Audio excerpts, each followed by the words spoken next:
Here's an LED lamp. Add electricity and it produces light. Seems simple, right? Actually, LED lamps are complicated devices. A lot goes on between inputting electricity into the lamp and an LED emitting light. It is for this reason that power gets lost when travelling from point A to point B.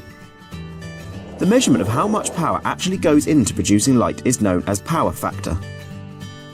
By definition, power factor is the ratio of the real power to apparent power.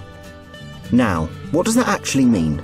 Alternating current, or AC power, has three components: real power, measured in watts, apparent power, measured in volt amperes, and reactive power, that is measured in reactive volt amperes.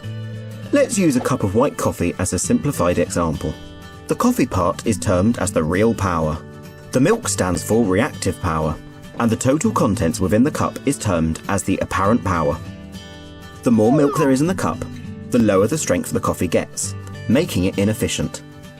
The less milk there is in the cup, the higher the coffee strength will be, making it very efficient.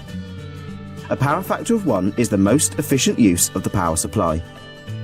Power factor represents how much actual power the electrical equipment utilises. Essentially, it is the measurement of how effectively electrical power is being used.